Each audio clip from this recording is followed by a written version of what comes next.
Right. That was the next point I was going to say, that we should be limiting their activities to only on campus where supervision is done. So beautifully said, Vidushi. I don't really agree with the example that you just gave about a 5-year-old kid serving a senior student in the same school. There are reasons why primary school, the middle school, and the senior schools are kept separately in schools. There are cases of childhood bullying that can happen, and that is like the major idea behind separating these the whole schooling into 3 different categories. And when you visit a school, you'll definitely see like a clear-cut distinction between when senior students actually have their breaks, when primary school students they have their break, and what regions are they supposed to play in. College students or like senior students, if they are allowed to mingle in the same area, it's very likely the primary school students can get hurt just because the senior students are not too careful around primary school kids.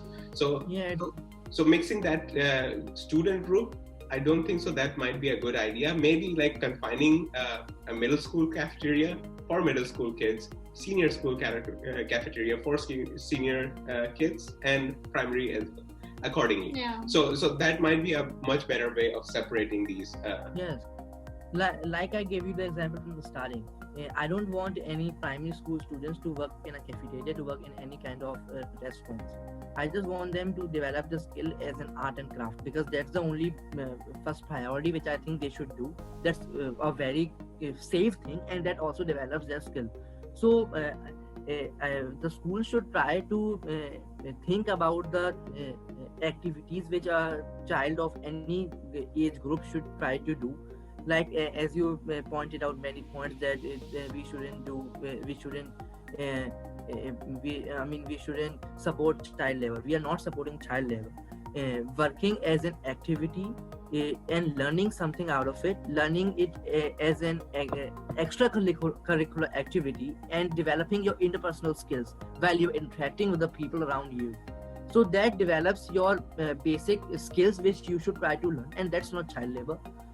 Also, as I said, till the age of 14, that is till the age of middle section, the students should only be allowed to exercise some basic types of activities like drawing, art and craft, playing any type of sport, or any of these kind of things. But as the law says, after the age of 14. So from the senior section, like from 9th to 12th grades, they can work in a cafeteria. Maybe 9th or 10th class students should only be confined to a school cafeteria, where there should be some limits, some guidance, and some regulations too, so that there is nothing kind of bullying, and every child gets his own respect. So that's really important. We are not here to take out any rights of any student. We are not here to bully them. Fine. For more elder students who have much great experience, and they can handle things more easily, the things are more manageable to them. So these kind of students can work in outside the school campus. They know the limits. They are being guided by the class teachers, by the school management, by the school staff. So they know how to manage these kind of things, so they can work in cafeteria. And that cafeteria should be in contact with school one-to-one, so the school can ask about the status of each and every child, how the 11th or 12th class students, which I discussed in particular, how these kind of students are working, how their interactive skills are being developed. Is there any problem which is going on with the child, and the school can separately talk to the child about what's happening, and whether he wants any change in his activity, whether he wants a change in a different restaurant, because there are many restaurants around the city. So the child can work anywhere where he likes. If we are only here to motivate the child to develop his interpersonal skills, so that he can talk to people, he can talk to them nicely, and he shouldn't think anything to be small. Everything is perfect, everything is just right. So I think that the school should be in touch with these kind of cafeterias, restaurants, or any book libraries, because there are a lot more students which work as volunteers in school, in different public libraries or in private libraries, in school libraries, in different schools maybe. So I think that the school management, which is making it mandatory for the students to work, there is a lot more responsibility of the school management to try to track each and every child's status of the job he is doing, how he is doing, and whether he is not getting any problem. This is really important. If we are not here to support any kind of child labor, we are just here to maintain a balance between a school life, the things which the child learns in school. He learns moral values, he learns how to interact with the people, and I think that if the child experiences it in the living world, where he is not being pampered by his mother and father, he is just out in the world and he's interacting with different strangers who are being good to him. So this develops a basic reason which I think that these kind of jobs should always be promoted. And I think that we should always promote these kind of things. There should be some limits, some guidances for different age groups, because the elder students, for the college students, they are much more reliable, they are much more they have a much more knowledge, they have a much more experience, so they can handle almost every kind of situation or almost every kind of dilemma where it happens. So I think that we should divide these kind of things. We are not here to support any kind of child labor. We are just supporting the development of interpersonal skills, the development of every kind of skill in a child. Right. What do you think? Yeah. Very nicely said. Tangential to this, I would like to cover, since you mentioned parents around this topic, I was thinking while the whole discussion was going on that if it were like a ground up system to build and introduce this activity into schools and kids' schedules, I think so that might be a much more favorable situation rather than introducing a new kind of activity where the kid is not literally like learning anything from the books or for their exams that they're going to do. How to convince parents to make sure that they still aren't opposing that kind of idea. So this is definitely, when kids are sent from their parents' point of view to school, they're there to learn. They're there to imbibe as much knowledge as possible. Activities definitely are favorable, but do parents even think that this kind of overall development do parents basically think this is necessary for the kids' development? Then only we'll gather support of parents and then able to successfully introduce the system. Yeah, this is a much more greater point which the school should keep in mind, whether the parents are allowing the students to work in such kind of atmosphere. So many parents just take more care about the children, so they won't allow their children to work in any different kind of cafeteria outside the school. It may be risky, there may be some issues too. So I think that the school should try to ask the students, the school should try to ensure the safety of every kind of students, and then the parents will be much more satisfied to allow their children to do work. I think so. No, before you go ahead, I'm sorry. No, I have to say this point first of all, that I am not looking at something as a thing to propose or as a thing to an option. I am proposing it as a part of a school. If you are sending your kid to a school, this will come with it. For example, when we go to school, we know we are signing up for Hindi, Sanskrit, history. Doesn't matter, you don't want your kid to learn history or Hindi or Sanskrit or any other thing, but your kid has to. There is no other option. You just can't argue on that, because if this is how it comes from the upper level decision makers, you can't argue on that. So if I would have on my end also, if I don't like my kid to learn, say, some random subject or to waste time, because if I want my kid to be a science person, for me learning history, civics, geography, Hindi, or say all other different subjects are a time waste. But I cannot say that to the school. Because out of 8 hours, if I see that my kid who just want to go for a PCM, then only 3 hours are the ones that make sense. After that, 5 hours are of waste. But I can't raise this point because this is something that is what decided by the decision makers on the upper level. So I would like this to come as a decision maker from the upper levels for the whole country. It is not something that you are asking the parents, do you want to enroll in it? Are you okay with it? Are you not okay with it? This is not something that I am proposing this is something that if you feel is good for the nation overall, then you just pass it as a bill. I think so.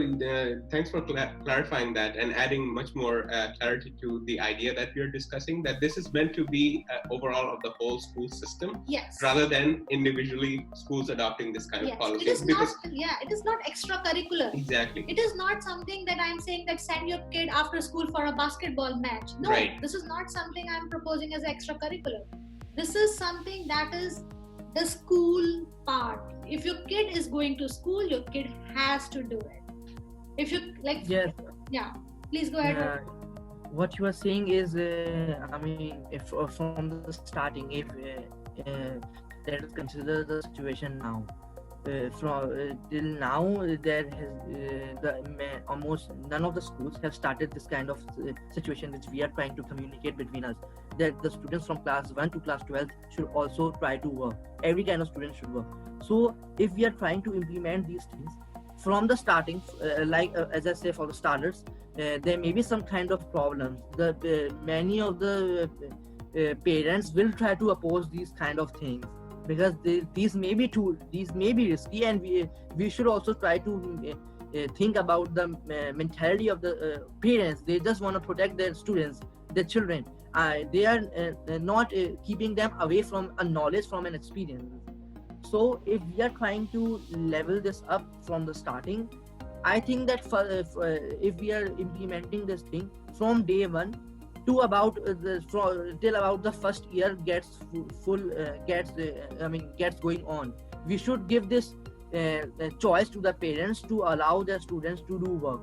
If they find it reliable, if they find it more secure, then they can then from the next year the school can try to ask the students to do work, and it can make it mandatory, but not from the starting first year, because there may be some issues. And if we are not finding it safe, then it can be a lot more like a virus, that if this kind of situation is getting into the whole country, there may be a lot more issues. So I think that from the till about first or second year, we should give a choice to the parents, and if it seems reliable, it proves to be a pretty good thing, then we can make it mandatory. The school authorities can make it mandatory all around the country. I actually would appreciate, Vardhan, if the thing that you are suggesting, people will be able to understand that. But what I understand on my end is none of the parents will be ready for it then. Because all the parents, when they send their kids to school, they want them to learn something that can actually train them for a job after they pass the school or after they are graduated from the college. They never send the children to school to earn or to work after school. No, I don't think so. They have that mentality. Yeah. So if we give them the choice, none of them will register for it. That's what I think on my end. That's a practical thing, that if you give them the choice, nobody will be ready for it. But if you say that, okay, you have to send the school from 6 to 2. Anyways, you are sending your ward to school from 6 to 2, right? So how does it matter that at the last 40 minutes the student is doing, just consider it as an extra period, right? I guess that is easier for the parents to accept, rather than if you give them the choice, then they will accept this fact that they are able to get their kid back home 40 minutes earlier. Exactly. They will prefer that. So yes, I know you point a very important issue. It's really it's a reality, and we should be much more practical in approach while we are just talking about this thing. So I think you are pointing out the right thing, that if we are giving the parents a choice, whether the ward should try to work or not. They might not allow any of these type of things. So I think that we can have a much better approach, like you said. The parents shouldn't think much about what the child is doing from 6 to 2 p.m. They should be just concerned that the child is safe, he is in the school, and whatever things he is doing, they shouldn't talk much about it, they shouldn't think much about it. And if the child is safe, that's all what matters. If the child is safe, whatever he is doing, it's for his or her own benefit, and the school will take care of the rest. So I think that what you said is totally right. We should be much more practical, and then it's totally good. Yeah, because I would say, like, maybe say in the last 40 minutes, the kids of the classroom are actually decorating their class, or say they are arranging their desks, they are cleaning up their floor, they are just cleaning up the dirt from their floor.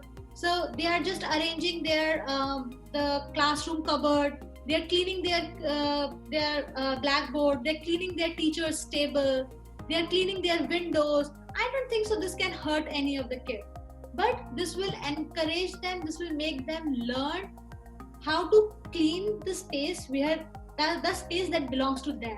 Instead of somebody else cleaning the space that belongs to you, it's better that you learn to clean that space which you are using. So you are sitting on that space. Yeah. It also doesn't develop any kind of bad feeling within a child, because if he or her is seeing their classmates doing any kind of work, maybe cleaning up the windows, cleaning up the floor, and different kind of things, then they will not feel anything low about it, anything less about it. And if they are seeing their classmates to do anything about it, they can make much more better friendship between each other. They will have much more interaction, and this will be a lot more fun. You are developing your skills, you are developing your total character, and you are having fun as well. So I think that if all the students are doing these kind of things together, then it develops a lot more things which we only can't imagine. So it develops a lot more quality and interpersonal skills between the students.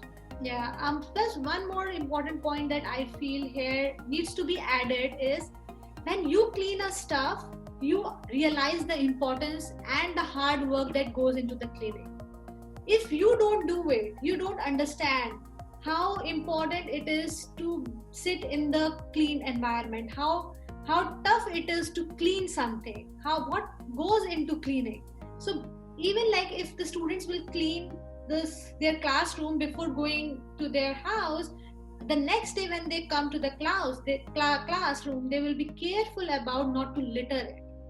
So it will actually develop a lot of good habits in them with this particular system. And I guess 40 minutes of this particular activity won't harm either their studies or anything. 40 minutes in a day cannot harm anything. Yeah, sure. Totally perfect thing. So would you like to conclude it? Yeah, sure. So the topic for today was whether after-school job is required, necessary, and good for kids or no. We went around a lot of points mentioned by Vardhan, Vidushi, and myself, how it is beneficial for the kids, what ways it can benefit the society, and how important it is for the character development for the kids. We went around to discuss what are the possible hindrances. We clarified that it's not against the law to the kind of activities we are proposing. They do not cover under child labor. So definitely not against the law, and how to make it safe and secure, and how to convince parents to make sure they are feeling safe when their kids are doing such activities. Make sure that it's applied universally across the nation, and not specific schools, not targeted at all, and make sure that every single kid who performs the activity benefits from it. Yeah, so nicely said. Yeah. Yeah. So Vardhan, do you have any other points to add on it? Or no, I'm satisfied with my discussion, and I think that there should be a lot more importance for the students to work, and we are not appreciating, we are not saying that we should do child labor, but it's only a good thing which should be done for the development of the students. So I appreciate it. Yeah, and I guess as I said in the start, that I am like 50% on both ends, on the positive or the negative side of it. But after listening your points and Pratik's points, and after coming to a zone where I feel comfortable with it, I would also go with that it should be applied universally. Yes. Total universal change. Yes. For the betterment of the students. Yeah. Sure. Such a great discussion today. Yeah. So Vardhan, do you want to end the video? Yeah, sure. Okay. Bye-bye. Bye-bye. See you next Bye. time. Thank you, guys. Thank you, guys. We'll see you next time with a lot more interesting videos, and we'll have a good discussion then. Thank you. Bye-bye.